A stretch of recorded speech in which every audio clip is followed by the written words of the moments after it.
Assalamualaikum warahmatullahi wabarakatuh. Selamat pagi semuanya. Bagaimana kabarnya pada pagi hari ini? Semoga kita dalam keadaan sehat dan tetap semangat dalam menjalani kuliah daring tahun ini. Di sini kami dari kelompok 1 akan mempresentasikan hasil makalah kami yang bertema organisasi dan kepemimpinan pendidikan. Saya Siti Nur Aminah sebagai moderator dan ada rekan saya Yusria Luciana sebagai pemateri, Afnan Nur Hanifah sebagai pemateri, dan Mia Muklisiatus Syria sebagai pemateri. Sebelum kita lanjut ke materi, alangkah baiknya kita mulai presentasi pada pagi hari ini dengan bacaan bismillah bersama-sama. Semoga apa yang kita dapatkan bermanfaat dan barokah untuk kita. Amin. Langsung mari kita baca bismillah bersama-sama. Bismillahirrahmanirrahim. Langsung saja untuk mempersingkat waktu, mari kita ke materi. Yang pertama adalah pengertian organisasi.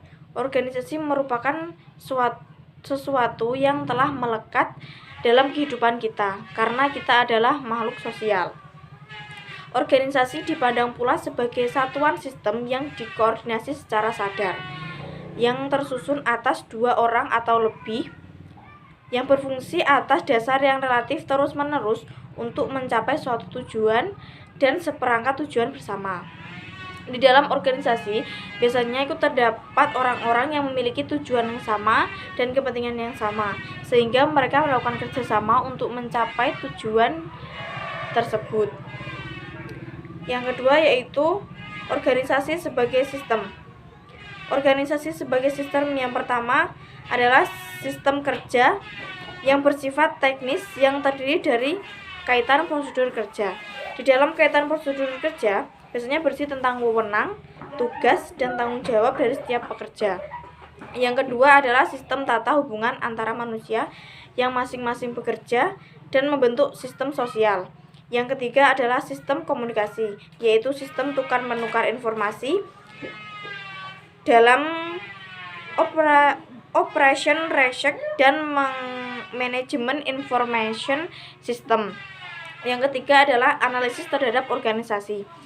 Analisis terhadap organisasi dapat dilakukan mulai dari sistem paling besar menuju sistem yang paling kecil, yang dimulai dari tingkat komunitas dan lingkungan. Selanjutnya organisasi secara keseluruhan, selanjutnya bagian dari organisasi dan kumpulan individu atau kelompok. Materi selanjutnya akan disampaikan oleh Afnan Nur Hanifah. Waktu dan tempat saya persilahkan. Nah, di sini saya akan menjelaskan mengenai faktor utama penentu struktur organisasi. Apa sih struktur organisasi itu? Struktur organisasi adalah susunan komponen-komponen atau unit-unit kerja dalam organisasi. Struktur organisasi dapat dipahami sebagai mekanisme formal organisasi dikelola. Struktur organisasi terdiri atas unsur spesialis kerja, standarisasi, koordinasi, sentralisasi, atau desentralisasi dalam pembuatan keputusan dan ukuran satuan kerja. Nah, terus apa saja sih faktor utamanya? Faktor utamanya yaitu yang sudah digambarkan seperti di atas, yaitu 1. Strategi organisasi, menjelaskan bagaimana aliran wewenang dan saluran komunikasi dapat disusun di antara manajer dan bawahan. Yang kedua, teknologi. Perbedaan teknologi yang digunakan dalam memproduksi barang dan jasa akan membedakan bentuk struktur organisasi. Yang ketiga, anggota dan orang yang terlibat dalam organisasi, baik internal seperti manajer dan anggota maupun eksternal seperti konsumen dan supplier. Yang keempat yaitu ukuran organisasi. Besar kecilnya organisasi secara keseluruhan maupun satuan-satuan kerjanya akan sangat mempengaruhi struktur organisasi. Nah, itu tadi sedikit penjelasan dari saya mengenai faktor utama penentu struktur organisasi. Nah, selanjutnya saya akan menjelaskan mengenai unsur-unsur struktur organisasi. Apa saja sih unsur dari struktur organisasi itu? Unsur-unsur struktur organisasi yaitu 1. Manusia atau human factor. Organisasi ada jika ada unsur manusia yang bekerja sama, ada pemimpin dan ada yang dipimpin. Kedua, tempat kedudukan. Organisasi ada jika ada tempat kedudukannya dong. Yang ketiga, tujuan. Setiap organisasi memiliki tujuan yang ingin dicapai. Yang keempat, pekerjaan. Organisasi menunjuk pekerjaan yang akan dikerjakan dan pembagiannya. Yang kelima, struktur. Organisasi memiliki hubungan dan kerjasama antar manusia satu dengan yang lainnya. Yang keenam, teknologi. Organisasi ada jika terdapat unsur teknis. Yang ketujuh, lingkungan atau environment external social system. Organisasi memiliki lingkungan yang saling mempengaruhi, misalnya sistem kerjasama sosial. Nah, itu tadi sedikit penjelasan dari unsur-unsur struktur organisasi. Nah, selanjutnya saya akan menjelaskan mengenai proses organisasi. Bagaimana sih proses organisasi itu? Pengorganisasian meliputi beberapa langkah yang harus diambil oleh seorang manajer. Bagaimana sih prosesnya? Di antaranya yaitu 1. Perumusan tujuan. Tujuan adalah dasar dari penyusunan organisasi. Mesti dirumuskan secara jelas dan lengkap mengenai bidang-bidang, lingkup, sasaran, keahlian atau keterampilan, serta peralatan yang diperlukan dalam jangka waktu pencapaian maupun cara pencapaian yang baik. Yang kedua, penetapan tugas pokok. Tugas pokok merupakan bagian dari tujuan. Pelaksanaan tugas pokok mesti mendekatkan pada tujuan. Tugas pokok harus dalam batas kemampuan untuk dicapai dalam jangka waktu tertentu. Yang ketiga, perincian kegiatan. Perincian kegiatan selain harus disusun secara lengkap dan rinci, juga harus diidentifikasi antara kegiatan-kegiatan yang penting dan yang kurang penting. Yang keempat, pengelompokan kegiatan. Kegiatan harus dikelompokkan dalam fungsi-fungsi kegiatan yang erat hubungannya satu sama lain, masing-masing dikelompokkan. Hasil pengelompokan itu biasanya lazim disebut dengan fungsi. Yang kelima, departementasi merupakan konversi atau converting fungsi-fungsi menjadi satuan-satuan organisasi dengan berpedoman pada prinsip-prinsip organisasi. Nah, itu tadi penjelasan dari proses organisasi. Untuk penjelasan selanjutnya akan dijelaskan oleh teman saya, Yusria Luciana. Selanjutnya adalah pengertian kepemimpinan. Kepemimpinan adalah proses mempengaruhi individu atau kelompok orang untuk melakukan sesuatu dengan sukarela sehingga tercapai tujuan yang diinginkan. Dengan kata lain, dalam proses kepemimpinan itu ditemukan ada fungsi pemimpin yang memberi pengaruh, ada pengikut atau anggota yang menerima pengaruh, dan ada aktivitas, ada suatu situasi di mana kepemimpinan tersebut berlangsung.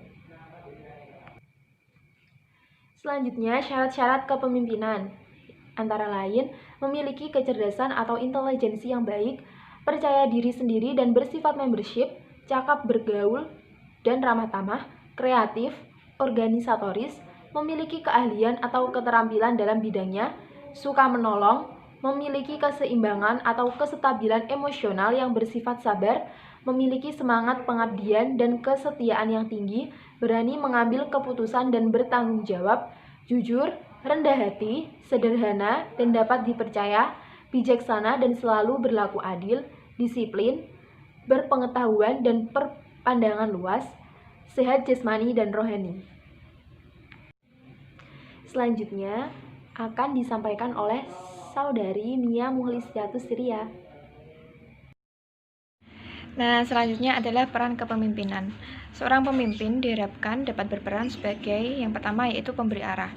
Seorang pemimpin diharapkan mampu memberi pengarahan sehingga dapat diketahui sampai sejauh mana efektivitas maupun efisiensi pelaksanaan dalam upaya pencapaian tujuan. Yang kedua yaitu pemimpin diharapkan agar bisa menjadi agen perubahan bagi organisasinya tersebut, yaitu menetapkan visi yang tepat untuk menjawab hal yang utama dan prioritas atas perubahan tersebut.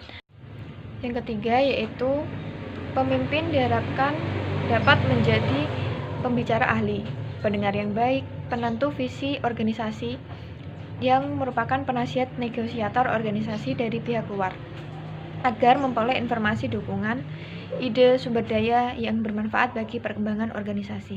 Selanjutnya adalah pemimpin diharapkan dapat berperan sebagai pembina. Pemimpin adalah pembina tim yang memberdayakan individu dalam organisasinya dan mengarahkan perilaku mereka sesuai visi misi yang telah ditetapkan. Sehingga pemimpin dapat menjadi mentor yang menjadikan visi tersebut menjadi realitas. Selanjutnya adalah tipe-tipe kepemimpinan. Yang pertama yaitu tipe kepemimpinan pribadi atau personal leadership. Dalam sistem kepemimpinan ini, segala sesuatu tindakan dilakukan dengan mengadakan kontak pribadi. Petunjuk itu dilakukan secara lisan atau langsung dilakukan secara pribadi oleh pemimpin yang bersangkutan kepada bawahannya. Yang kedua, tipe kepemimpinan non-pribadi atau non-personal leadership, yaitu segala sesuatu kebijaksanaan yang dilaksanakan melalui bawahan-bawahan atau media non-pribadi seperti rencana atau perintah juga pengawasan. Yang ketiga, yaitu tipe kepemimpinan otoriter. Pemimpin otoriter biasanya bekerja keras, sungguh-sungguh, teliti, dan tertib. Ia bekerja menurut peraturan-peraturan yang berlaku secara ketat dan instruksi-instruksinya harus ditaati. Yang keempat, tipe kepemimpinan demokratis. Pemimpin yang demokratis menganggap dirinya sebagai bagian dari kelompoknya dan bersama-sama dengan kelompoknya, berusaha bertanggung jawab tentang terlaksananya tujuan bersama. Agar setiap anggota turut bertanggung jawab, maka seluruh anggota ikut serta dalam segala kegiatan. Yang kelima, tipe kepemimpinan paternalistis. Kepemimpinan ini dicirikan oleh suatu pengaruh yang bersifat kebapaan dalam hubungan pemimpin dan kelompok. Tujuannya adalah untuk melindungi dan untuk memberikan arah seperti halnya seorang bapak kepada anaknya.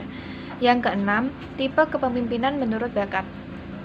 Biasanya timbul dari kelompok orang-orang yang informal, di mana mungkin mereka berlatih dengan adanya sistem kompetisi, sehingga biasanya akan muncul pemimpin yang mempunyai kelemahan di antara yang ada dalam kelompok tersebut, menurut bidang keahliannya di mana ia ikut berkecimpung. Selanjutnya akan membahas tentang faktor-faktor yang mempengaruhi efektivitas pemimpin dalam manajemen pendidikan. Yang pertama yaitu kepribadian. Pengalaman masa lalu dan harapan pemimpin, hal ini mencakup nilai-nilai, latar belakang, dan pengalamannya akan mempengaruhi pilihan gaya kepemimpinan. Yang kedua, yaitu harapan dan perilaku atasan. Yang ketiga, yaitu karakteristik, yaitu harapan dan perilaku bawahan mempengaruhi terhadap apa gaya kepemimpinan. Selanjutnya, yaitu kebutuhan tugas. Setiap tugas bawahan juga akan mempengaruhi gaya kepemimpinan. 5. Iklim dan kebijakan organisasi mempengaruhi harapan dan perilaku bawahan. Yang selanjutnya yaitu harapan dan perilaku rekan. Sekian penjelasan dari saya kembalikan kepada moderator. Sekian penjelasan dari kelompok kami. Apabila ada kesalahan kami mohon maaf. Semoga bermanfaat. Wassalamualaikum warahmatullahi wabarakatuh.